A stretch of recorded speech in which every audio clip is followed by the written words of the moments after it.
তো নমস্কার বন্ধুরা, কেমন আছো তোমরা সবাই? আমি আবার চলে এসেছি তোমাদের সামনে একটা নতুন ভিডিও নিয়ে। Welcome to travelling with Biplab and Anna. তো নতুন বছর 2025 শুরু করছি আমরা এই সুন্দরবনের ট্যুর দিয়ে। তো অন্যান্য ব্লগের মতন এই ব্লগটাও খুব ভালো হতে চলেছে।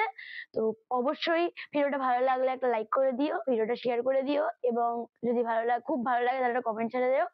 আর যদি আমার চ্যানেল নতুন হয়ে থাকো তাহলে চ্যানেলটাতে একটা সাবস্ক্রাইব বাটনও টিপে দিও, আর পাশে বেল আইকনটা প্রেস করে দিও। তো আর বেশি দেরি না করে চলো শুরু করা যাক। অবশেষে আমরা বাড়ি থেকে বেরিয়ে পড়লাম। এখন শ্যামনগর স্টেশন যাচ্ছি, সেখান থেকে শিয়ালদার ট্রেন, আর শিয়ালদা থেকে ক্যানিংয়ের ট্রেন।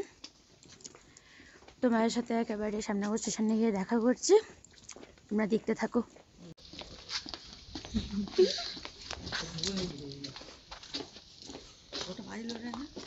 আর এখন বাজে 4:50। অন্ধকার রাস্তা আমরা হাঁটছি।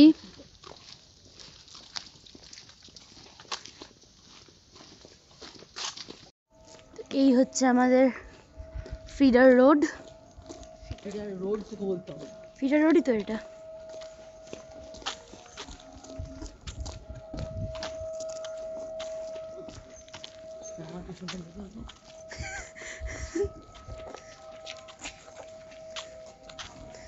এই গোটা চওড়া রাস্তাটাতে আমরা চারজনই খেলা করছি, হাঁটছি। আমাদেরই রাজত্ব এই পুরো রাস্তায়। ফাঁকা ফাঁকা রাস্তা পুরো।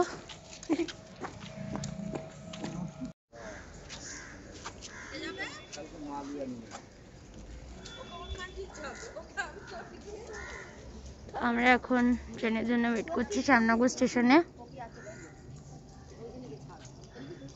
সবাই চলে আসলেই আসবো, ট্রেনে উঠে যাবো।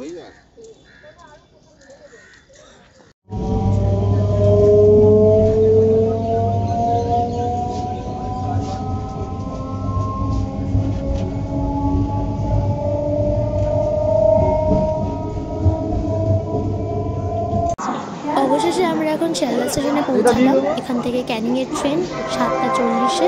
1 ঘন্টার মতন ওয়েট করতে হবে আমাদের এখন শিয়ালদা সাউথ থেকে।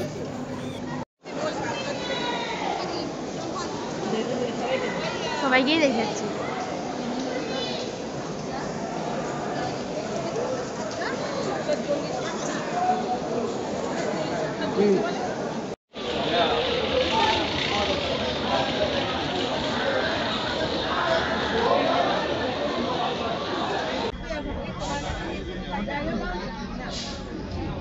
তোমরা দেখতেই পাচ্ছ ট্রেন ছেড়ে দিয়েছে আমাদের।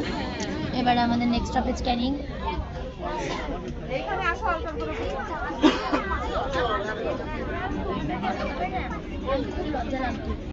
দিল্লিতে রবীন্দ্র বলছে ওটা চড়ি ছিল তো রবীন্দ্র বলছে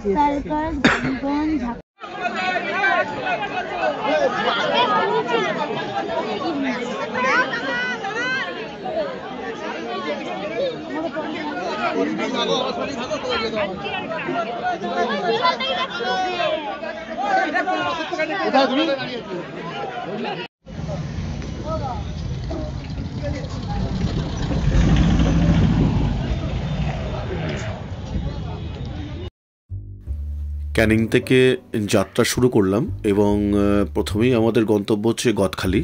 কারণ এবার আমরা গদখালি থেকে কেন এবার উঠবো, কারণ সোনাখালি ঘাটে প্রচণ্ড পরিমাণ ভিড়। আর সোনাখালি ঘাটের পলিটা এত পড়েছে, সেই জন্য সোনাখালি ঘাটটাকে এবার ছেড়েই আমরা গদখালি থেকে উঠবো। কারণ গদখালি থেকে ওপারেই হচ্ছে বাসন্তী বা গোসাবা, সেই গোসাবাতেই আমরা দাঁড়াবো। যার জন্যই আমরা এবার গদখালি থেকে ওঠার চেষ্টা করব, এবং ওখান থেকেই উঠবো। দেখতে থাকো তোমরা। আর ক্যানিং থেকে গদখালির দূরত্ব 30 কিলোমিটার।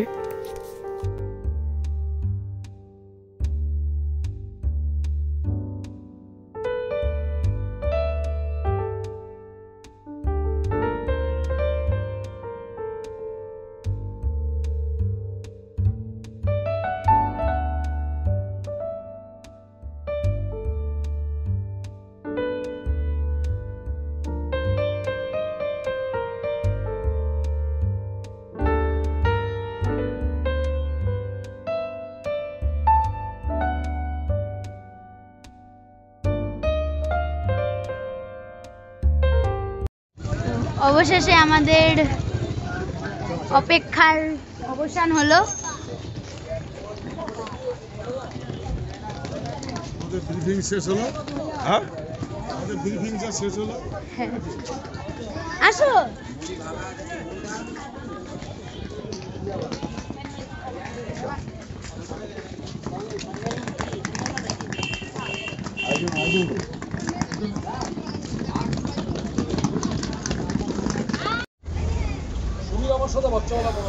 উঠে পড়লাম আমরা গদখালি থেকে বোটে। বোটের ডিটেলস নাম্বার সব আমি ডেসক্রিপশনে দিয়ে রাখবো। তোমরা যদি বোটটা বুক করতে চাও তাহলে ডেসক্রিপশন থেকে নাম্বার নিয়ে পরে তোমরা বুক করতে পারবে। আর আমাদের বোটের নাম ছিল এমবি মা কুসুম। গদখালি থেকে একদমই একটু দূরত্বে গোসাবা, মানে বলতে গেলে নদীর এক পাশে গদখালি এক পাশে গোসাবা। তো বোট থেকে নেমে পর আমরা এখন যাচ্ছি হ্যামিল্টন সাহেবের বাংলোর দিকে।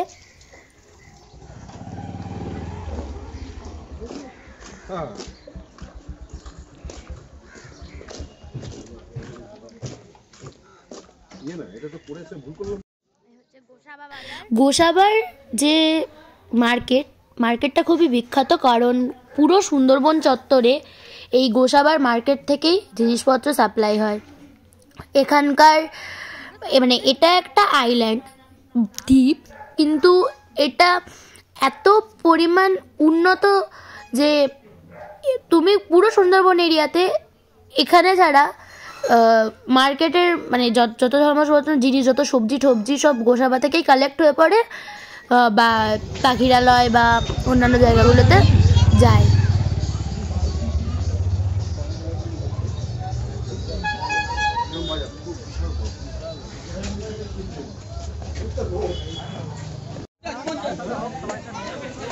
তো অবশেষে অনেকটা হাঁটার পরে আমরা এখানে চলে এলাম হ্যামিল্টন সাহেবের বাংলোর কাছে। এই হচ্ছে সেই দূরে দেখা যাচ্ছে হ্যামিল্টন সাহেবের বাংলো।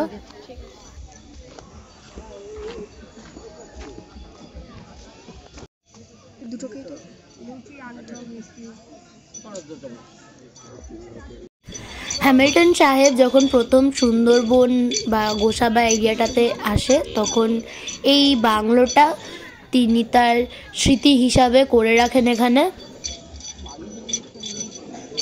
এটা হচ্ছে গিয়ে গোসাবার বিকন বাংলো বা রবি ঠাকুরের বাংলো।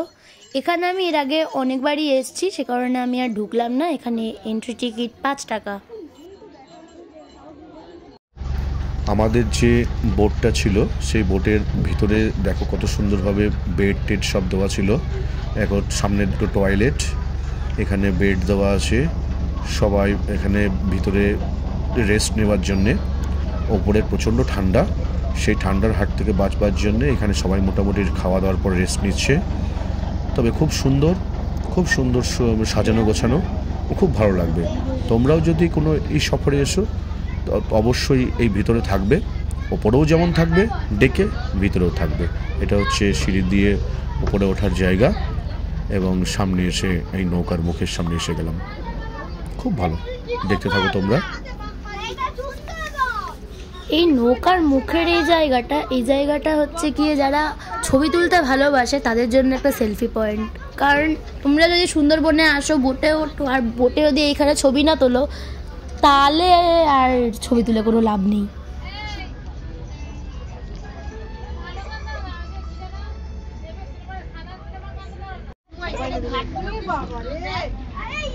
এই যে সব বসে আছি।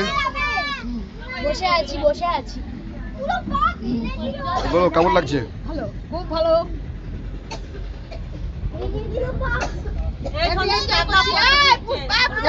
এই বলো কেমন লাগছে সব? দারুণ লাগছে। সবাই উঠে আসবেন ওপরে দিকে, যদি সামনে থেকে ওপরে উঠে আসেন, ফার্স্টের বোট আছে ওপরে দিকে উঠে আসেন, চেয়ারে এসে বসুন। কেমন লাগছে? দারুণ, খুব ভালো লাগছে।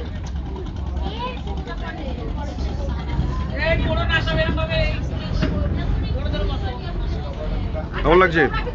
ভালো।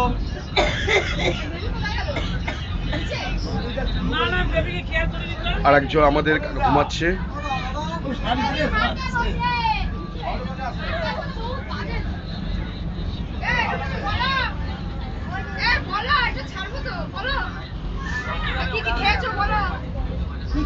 কেমন লাগছে? সুন্দর লাগছে। ও সুন্দর লাগছে।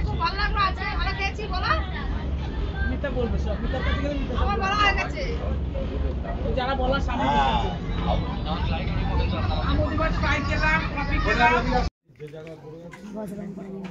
আমরা সবাই খেতে বসে গেছি।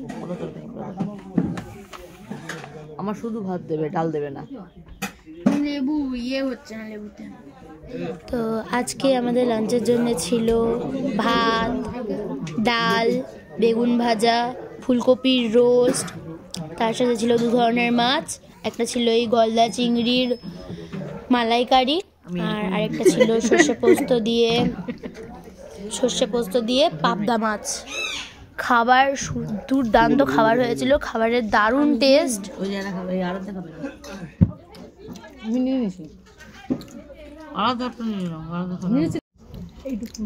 পুরো গলদা চিংড়ি, পাবদা মাছ, দেখতে পাচ্ছ মাছের সাইজ পুরো। হ্যাঁ বড় বড় সাইজের মাছ এখানে পুরো। ফুলকপি আমাদের খাবারটা হয়ে গেছে। খাবারটা অনেকটাই হয়ে গেছে আর ভিডিও করতে করে লেট হয়ে গেল। বৌদি তাহলে সব আছে। হ্যাঁ সাজানো রয়েছে পুরো। সত্যি খাবারগুলো দারুণ সুস্বাদু খাবার এগুলো। ওই জায়গায় ওইটা নে। আরে তোর গলদা চিংড়ি খাওয়া এর দূর থেকে কেমন খেতে?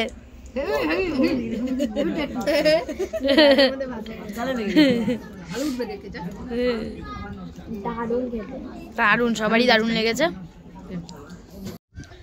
এই আমাদের হোটেল আপনজন।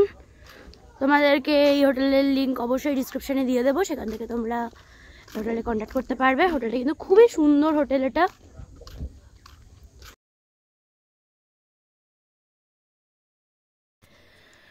হোটেলে ঢোকার একটা রাস্তার দুপাশে 2টো ডোবা আর চারিদিকটা গাছ দিয়ে সাজানো।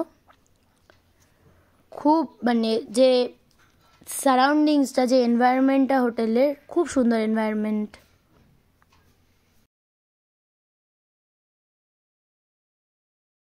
এখানে এন্ট্রিতেই একটা বোগেনভিলিয়া বড় পাতা গাছ নাকি যেন, পাতা ফুল নাকি সেটা বলে বাংলায়।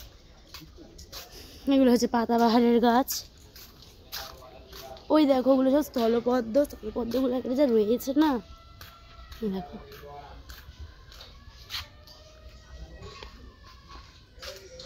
এই যে আমাদের হোটেল আপনজন।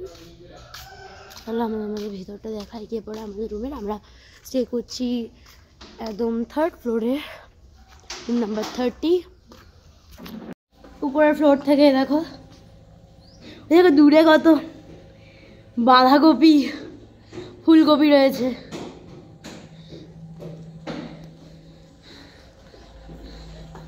আমরা স্টে করছি রুম নাম্বার 30-তে। এই যে আনলক করলে আমাদের ভিতরটা দেখিয়ে দিয়েছে। রুম সারাউন্ডিংগুলোকে মাইন্ড করো না। টেবিল রয়েছে, ডবল বেড রয়েছে, কারণ আমরা 4 জন একটা রুমে। এই যে ওয়াশ বেসিন এখানে, বুম। আর এখানে আয়না আছে, এখান দিয়ে ভালো রোদ পাওয়া যায়।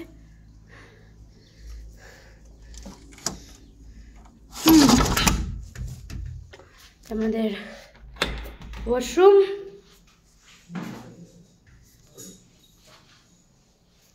মোরাললেস হোটেলটাও খুব সুন্দর, আমাদের রুমগুলোও খুব সুন্দর। রাত্রিবেলা এখানকার আকর্ষণ ঝুমুর নৃত্য। নমস্কার, শুরু করছি বন্দরা অঞ্চলের আদিবাসী ও ঝুমুর নৃত্য।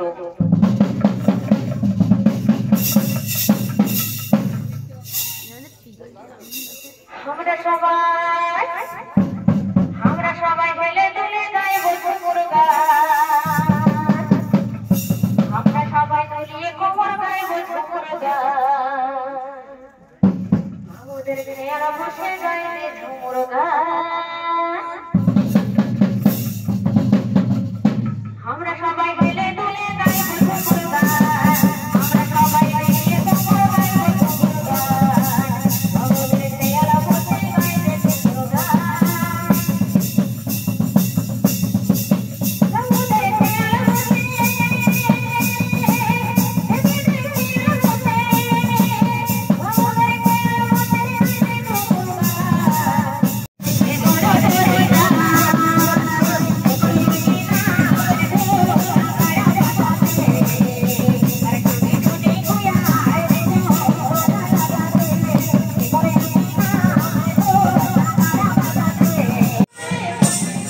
সাইডে আমাদের নিজেদের কনসার্ট চলছে।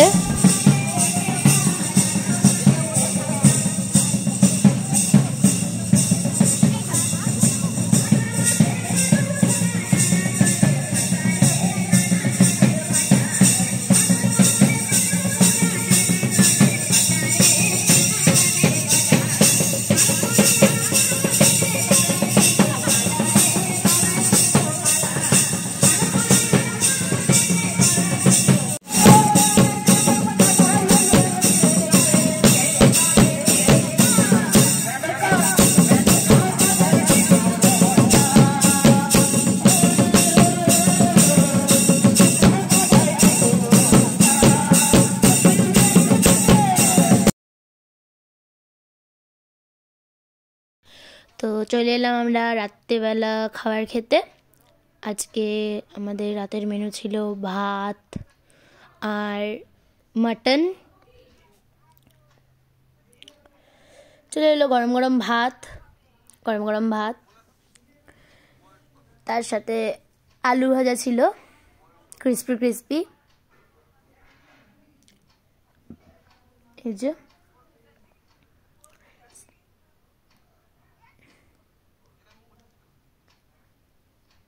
আলু ভাজাগুলো এত সুন্দর খেতে ছিল, কি বলবো তোমাদেরকে। আর আমি একটুখানি আলু ভাজার ফ্যান, তো আলু ভাজার পরে আমাদের দিয়ে দিল ডাল। আমি পুরো ভাতের মধ্যেই ডালটা মাখিয়ে নিয়েছিলাম।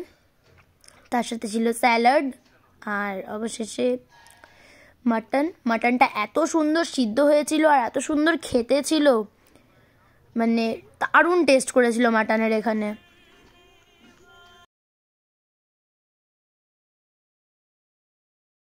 তো আমরা এখন খাচ্ছি, খেয়ে পরে তোমাদের সাথে পরের দিন মানে কালকে দেখা করছি আবার, কালকে সকালবেলা। দিন আমরা সকাল সকাল বেরিয়ে পড়লাম আজকে সাইট সিনের জন্য। আমাদের আজকে অনেক জায়গা ঘুরবো, তোমাদেরকেও দেখাবো। তো অবশ্যই পুরো ভিডিওটা দেখবে এবং পুরো ভিডিওটা ভালো লাগলে অবশ্যই আমার ভিডিওটাকে লাইক করে দেবে, ভিডিওটা শেয়ার করে দেবে এবং আমার চ্যানেল যদি নতুন হয়ে থাকো তাহলে সাবস্ক্রাইব করে দেবে। তোমরা দেখতে থাকো।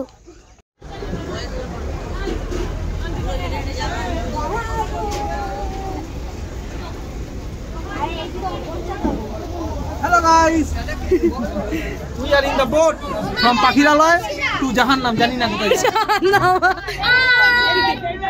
Hi. বেবিকে আমি নিয়ে যাচ্ছি।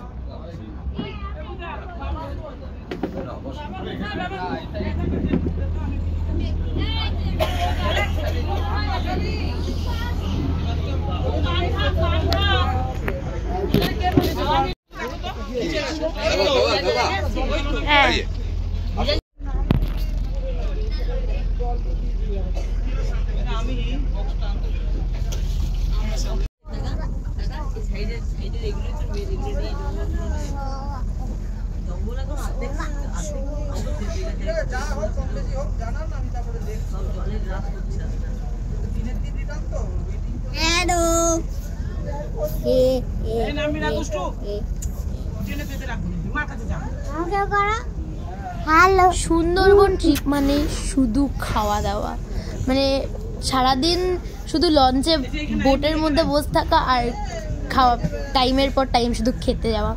তো আজকের জন্য ব্রেকফাস্টে আমাদের ছিল লুচি, ছোলার ডাল আর তার সাথে ডিম সিদ্ধ।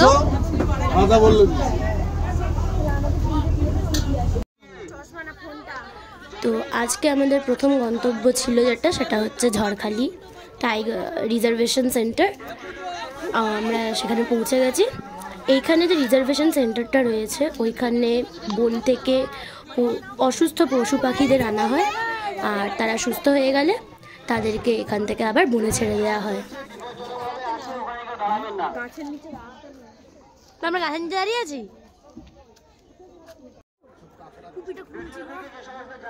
এইখানে নামার পরে এখানে যে অ্যাডমিনিস্ট্রেশনটা রয়েছে তারা একটা পার্টিকুলার টাইম দিয়ে দেয় যে কতক্ষণ তোমরা ভেতরটা ঘুরে দেখতে পারবে, কারণ এখানে অনেক ট্যুরিস্টরা আসে।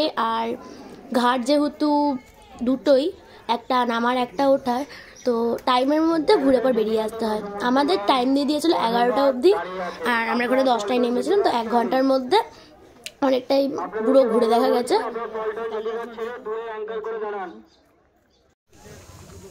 ঝড়খালিতে আমরা নামলাম।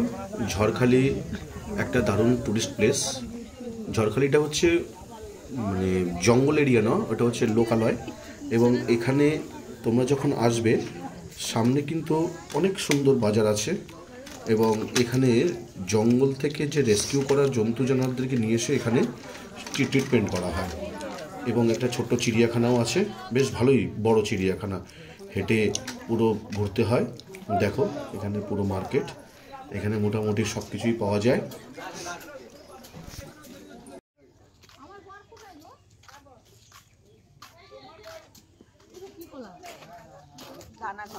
আর এগুলো কি গো? এই যে এগুলো বাক্স বাদাম, মা বাক্স বাদাম, বাক্স বাদাম।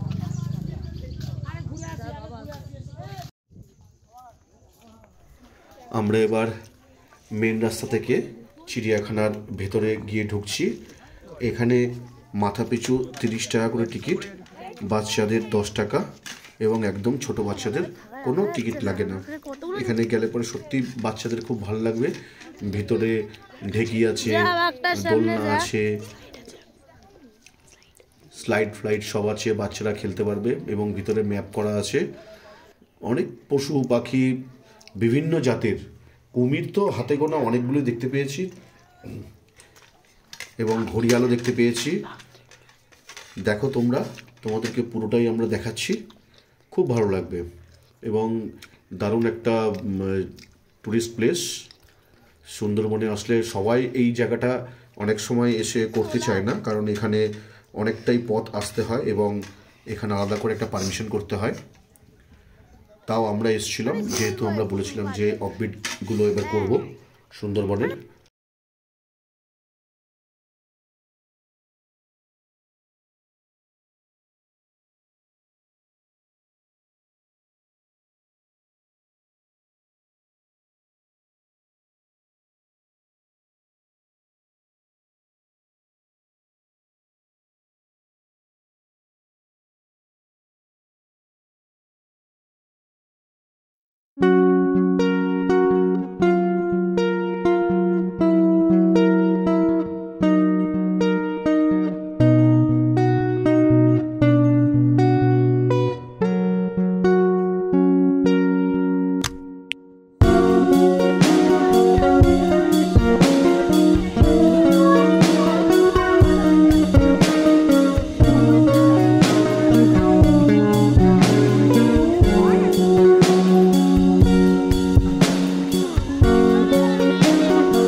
তোমরা এখানে আসলে বেশ কিছু কুমির তো দেখতেই পাবে। দেখো আমাদের সামনেই কিন্তু কুমিরটা ছিল, রোদ পোয়া ছিল। আর দূরের যে ওই ঘেরা যে জায়গাটা, ওখানে ওই বাঘগুলোকে রেস্কিউ করে এনে ওখানে ওদেরকে চিকিৎসা করা হয়। ওখানে 3টে বাঘ রয়েছে।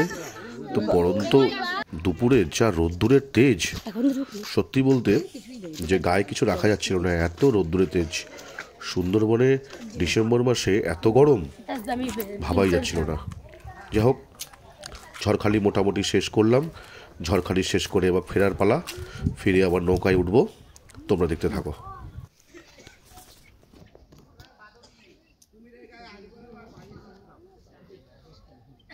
ফাইনালি আমরা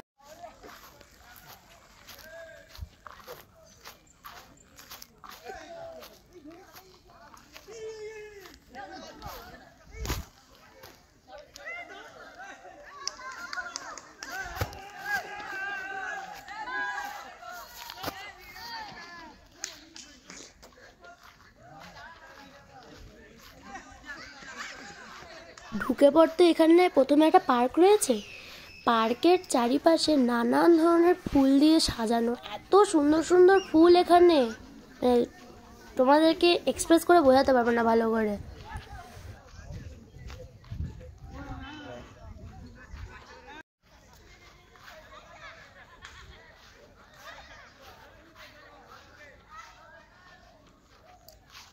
ভিডিওটা শেষে আমরা সুন্দরবন ওয়াইল্ড অ্যানিমাল পার্ক ঝড়খালিতে ঘোরা আমরা শেষ করলাম। আরো একটা জায়গা কিন্তু জানি না কোন জায়গা, এটা জানি না কোথাও একটা। এখানে দেখো লঞ্চ তৈরি হচ্ছে। বাবা এটা কোন জায়গা? গ্রাম টাইপের।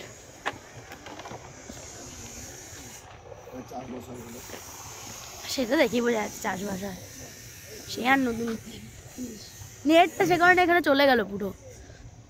দেখো ছোট ছোট বনফুল, সরি কুল কুল কুল কুল কুল আমি এই দেখো আমাকে একটা ফ্রেশ ফ্রেশ গাছ থেকে পারছি আপাতত এখন। আমরা এখন ফেভারিট সব মুখে। হ্যাঁ আমি পারবো, আমি পারবো। আমি মায়ের জন্য একটা নিয়ে যাবো। এই দেখো কুলগুলো, মধ্যে কুল রয়েছে পুরো বন কুলগুলো, খুলে দেখাতে পারবো না। যত এমনি কাটা। আমরা নিয়ে চলে এসেছি লাঞ্চ নিয়ে। আজকে লাঞ্চে আছে বাঁধাকপি, ডিম ভাজা, 2 ধরনের মাছ, ডাল।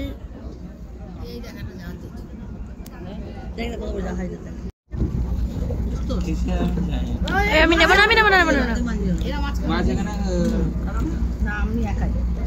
এখানে আছে বোধহয় রুই পোস্ত। এটা এটা হচ্ছে ভোলা মাছের তরকারি, ঝাল ঝাল। তো দিয়ে দিলাম আমাদের চাটনি পাঁপড় এটার জন্যে।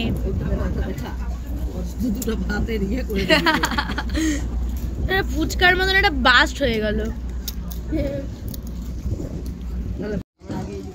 হোটেলে এসে ফ্রেশ হয়ে বেরিয়ে পড়লাম আমরা একটুখানি এখানে ঘোরাঘুরি করতে আমাদের পাখিরালয়ে। প্রচুর দোকান, প্রচুর মানে মানে যে ঘাটের থেকে নামবে, ঘাটের থেকে নেমেই চারিদিকে শুধু দোকান আর দোকান, এত দোকান মানে তোমাদেরকে মানে এখানে।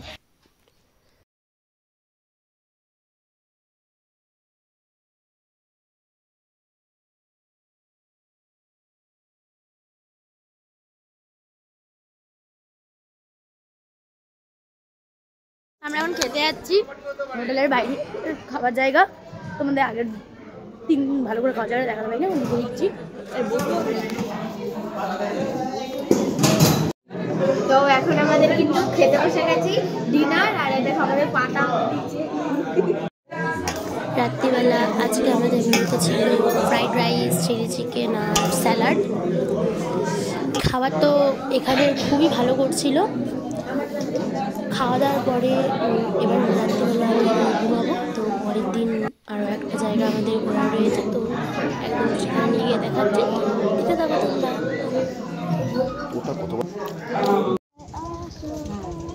সুন্দরবনের সকলেই সজনেখালি, সুদর্ণখালি এগুলোই যায়। তা আমরা এবার তো অফবিট বেঁচেছিলাম। তো ফার্স্টেই আমাদের বাংলাদেশ বর্ডার ঝিঙেখালি যে ওয়াচ টাওয়ার, সেইখানে তোমাদেরকে নিয়ে গেছি।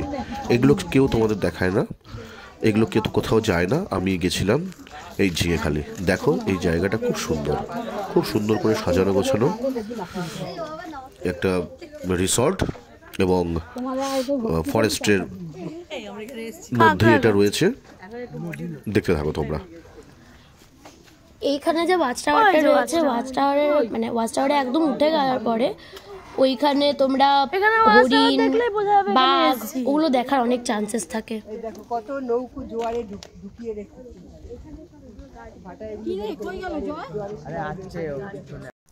গেট থেকে ঢুকে পড়ি এখানে বনবিবির মন্দির, বনবিবি এবং দক্ষিণ রায়। দক্ষিণ 24 পরগনা নদীমাতৃক জেলা। এখানে সমস্ত নদী কিন্তু লবণাক্ত জলে পরিপূর্ণ। তাই সাধারণ লোকে কি ব্যবহার করবে তার জন্য ওখানে মিষ্টি জলের কিছু কিছু ছোটো ছোটো পুকুর তৈরি করা আছে। এই দেখো, এই যে মিষ্টি জলের পুকুর, এখানেই কিন্তু এই রিজার্ভ ফরেস্টের যে অফিসাররা আছে তারা কিন্তু এখানে স্নান ধান করে। এখানে আরও কিছু রাখা হয়েছে, দেখো এই যে কচ্ছপ সুন্দর, অনেক বড় কচ্ছপ, এরাও সব এই মিষ্টি জলের মধ্যেই এদের প্রজনন করানো হচ্ছে। এবং হরিণ বা যে কোনো জীবজন্তু এই জল খাওয়ার জন্য কিন্তু এই মিষ্টি জলের পুকুরগুলোতেই আসে, তার জন্য কিন্তু এখানে করে রাখা হয়েছে মিষ্টি জলের পুকুর। ওয়াচ টাওয়ারে উঠে পড়ি দূরে আমরা একটা হরিণ দেখতে পেয়েছিলাম, মানে শুয়ে ছিল হরিণটা।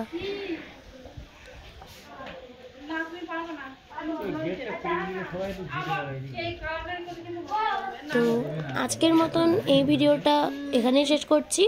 খুবই শীঘ্রই আবার নতুন ভিডিওর সাথে তোমাদের সাথে দেখা করব। ততক্ষণের জন্য ভালো থেকো, সুস্থ থেকো এবং টাটা সবাইকে।